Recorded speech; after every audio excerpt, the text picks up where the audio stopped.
of our president and the government against the various drug groups. In fact, earlier, the Udikta group, drug group, has also given themselves up. So I think they saw the intensity of the campaign of the Duterte government against illegal drugs, and we have other feelers that more will be coming out. I think that's the way that they should do, or else they will face the force of the law against them. Sir, if he is Cebu-based leader, why did he surrender in Davao? And how many figures have you received so far from suspected drug? Well, maybe he wanted to, in Davao, maybe he wanted to surrender to the president himself. And of course, what our president did was his coming out will be the presence of the law enforcement agencies, in the presence of PIDEA, the NBI, and other law enforcement agencies. And we have feelers. In my case, there are three, but I cannot name the names for now. The same. It will be the same process. That if they give up, then they will have to go through a process of investigation.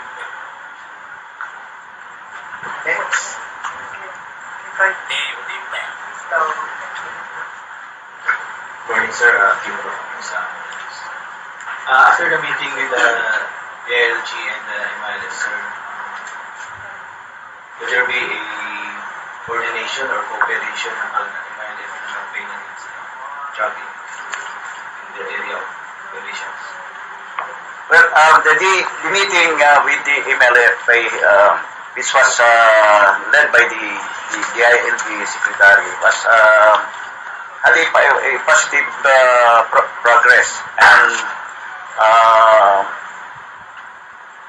there will be more meetings para ma-fine-tune yung participation, the involvement of the MILF in the campaign against illegal drugs. And I was not there, but I had my staff present during that meeting last Tuesday, and the information I received was there was a positive progress. It's very good because you have here the MILF willing to participate in the fight against illegal drugs. Operations, sir. Well, that's what the groups are working out. How the mechanics. So let's wait how it develops. Pero maganda yung takbo kasi the MILF themselves are willing to involve themselves in this fight against illegal drugs. Last time, may nabigyan na list, sir, from the list ng members or personalities? I was informed, yes. But in fact, mas marami pa nga yung nakalista sa kanilang listahan. But something that we cannot reveal for now. Pero gano'n na po, sir. Sir, balikan ko na po sa teaser. Sabi ko kanina na sa row gallery na siya nabibigay. Ilang taon na po siyang nakatambak sa row gallery na nabibigay? Say again, please. Si Peter din po. Sabi niyo po kanina na yung picture sa row gallery ng Pide is the same Peter din yung surrender back. Ilang taon ba ito nakatambak yung picture sa row gallery? I will check on that yung kung ilang taon kasi I just assume as Director General of PIDEA. But based on the information, I can say that what I have read is 2001 naging subject na siya ng investigation eh. So it must be we can recall that time na he's already there. Sir, pag nasa road galleries ito, wala po bang existing cases filed against you? Well, yes and no. May mga nasa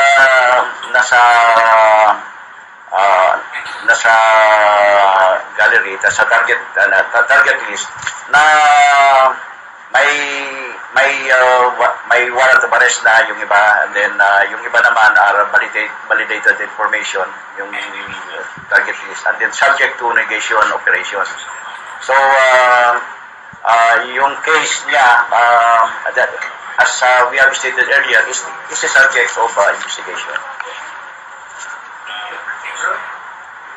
Okay, hello sir, good morning. I close the Madam Jerry Supari. So I'd like to ask, because of the overwhelming figures, Well, as stated earlier, an investigation will be conducted on this. And kung ano maging kalabasan ng investigation na yun, that whoever will be involved there, then he will be charged accordingly.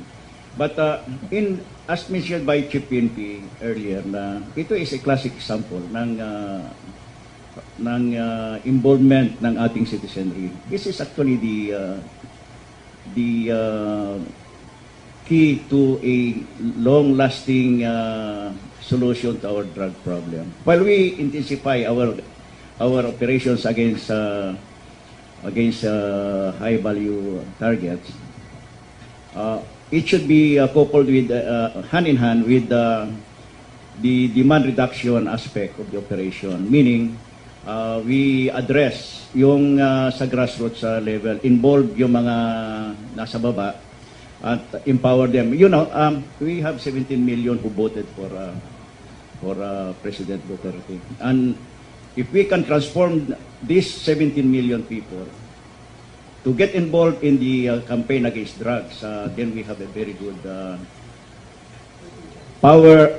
people empowered against drugs. Kaya that's what we have been studying with the Chief PNP, and come up with an interagency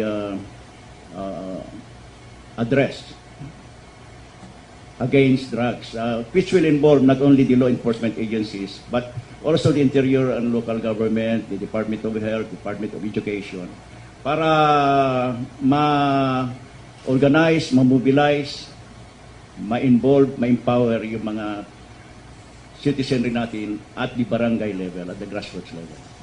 Sir, follow up to my question, sir. Kasi sir, parang observation namin, panay-panay na yung paglutang ng mga drugs, illegal drugs. Para ang nangyayari po, kung saan na nilang dinidispose yung mga hawak nilang drug, pero wala naman tayong nahuhuli o nakakasuhan kaagad, baka palagi na lang ganon, may makukuha tayo, kaya lang wala naman tayong makakasuhan.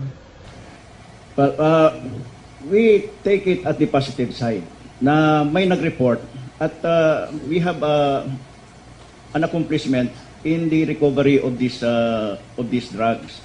Instead of these are distributed to would-be users. So we take it at that. But as I've said earlier, we have a campaign against high-value targets on the supply reduction aspect of it.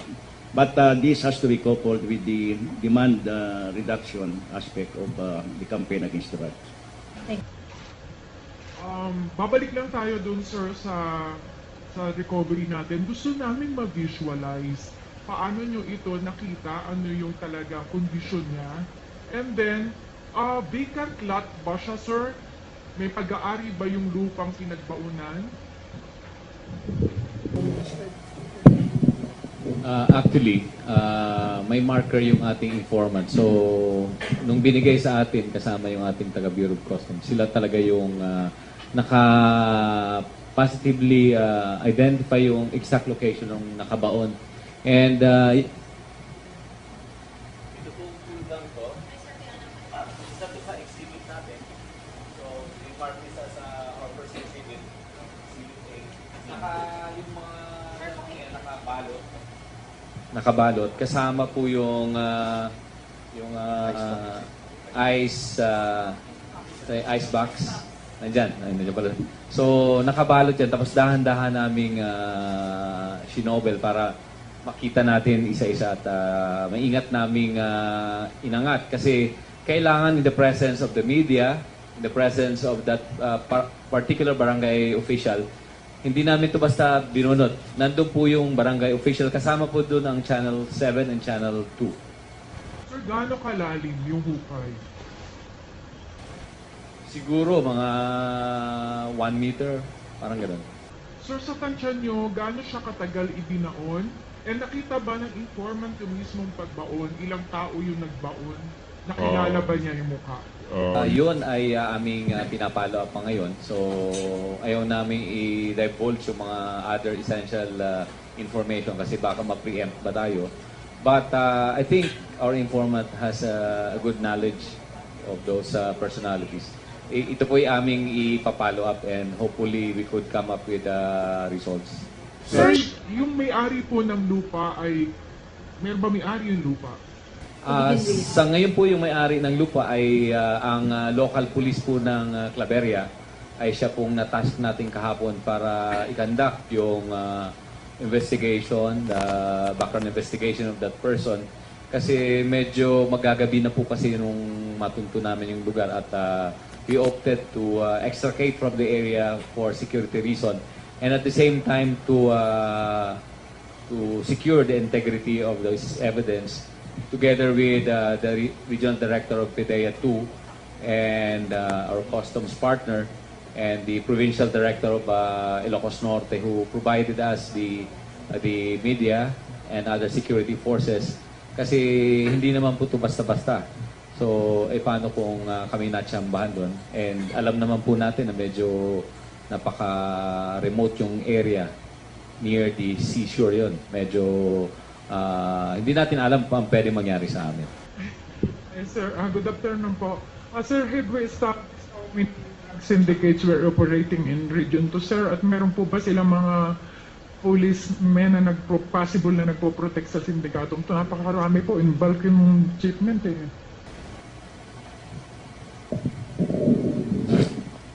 Sa ngayon, wala pa tayong na-identify na particular group o particular personalities na involved dito.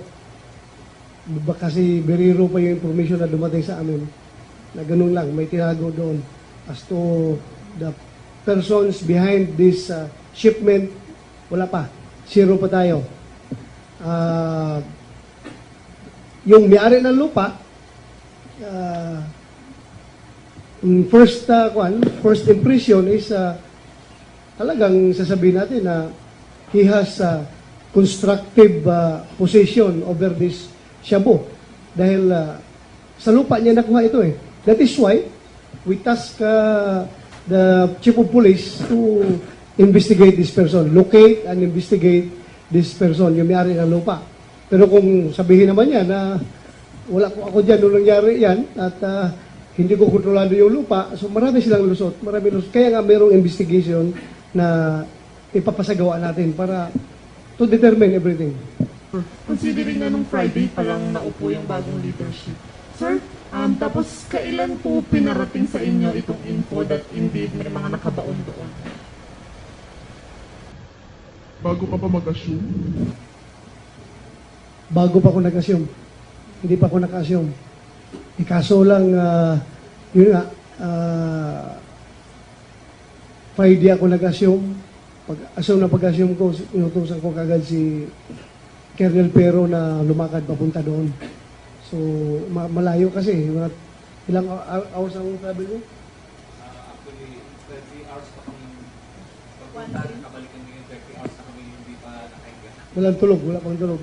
Oh. So sir, parang ang sinasabi ba natin, yung message natin sa taas na totoong, kasi in the past sinasabi ng PNP against drugs pero walang ganito karaming nakukuha agad-agad.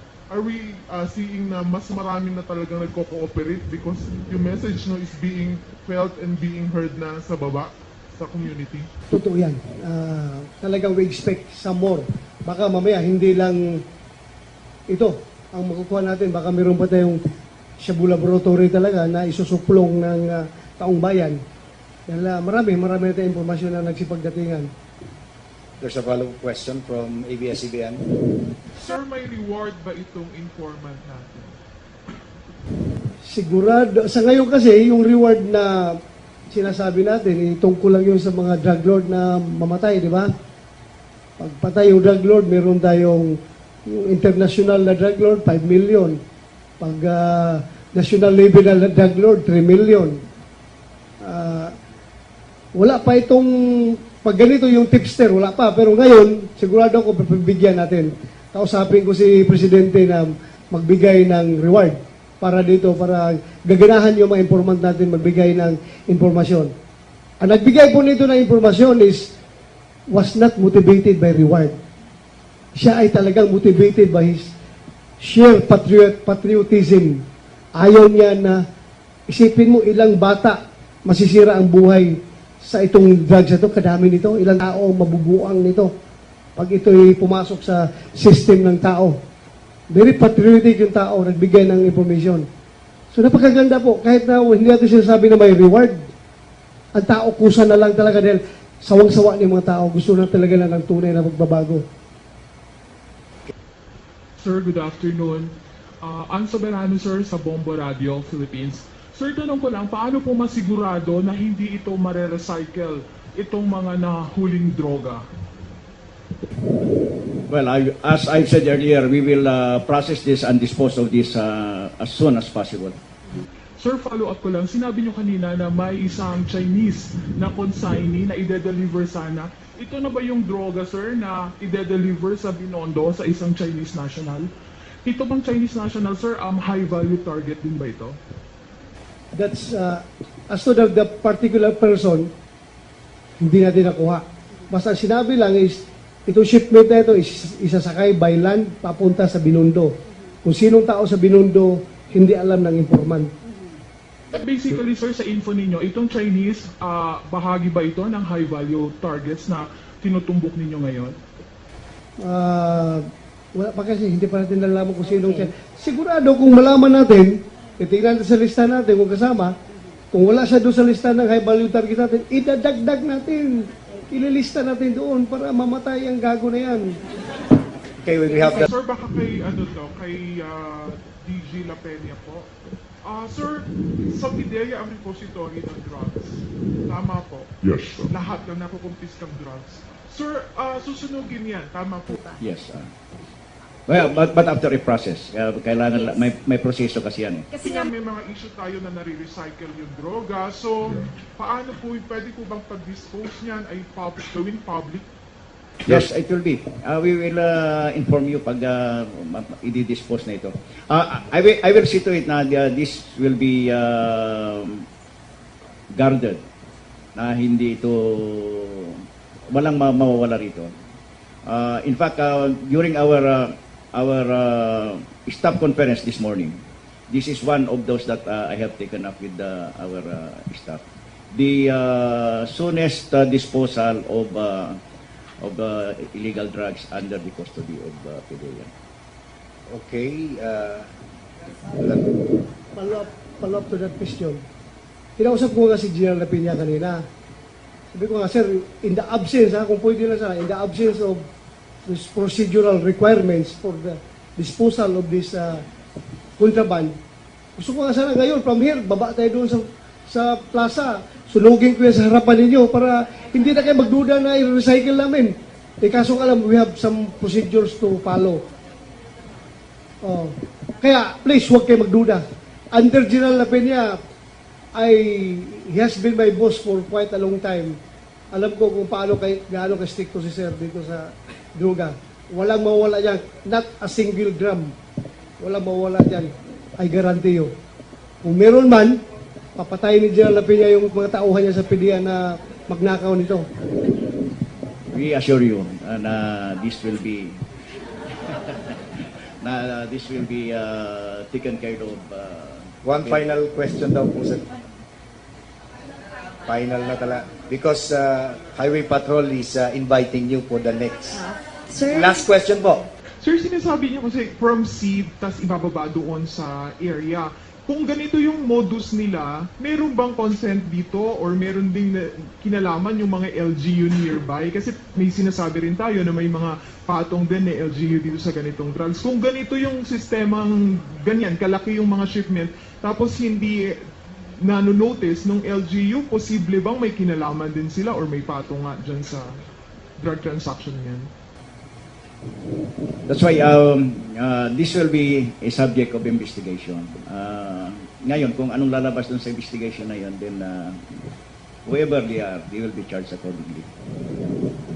Okay, I think that will be the last question. Marami pong salamat.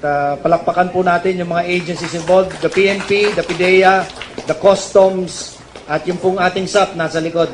Marami pong salamat. You are invited for the 2:30 press con of the Highway Patrol to present you their report.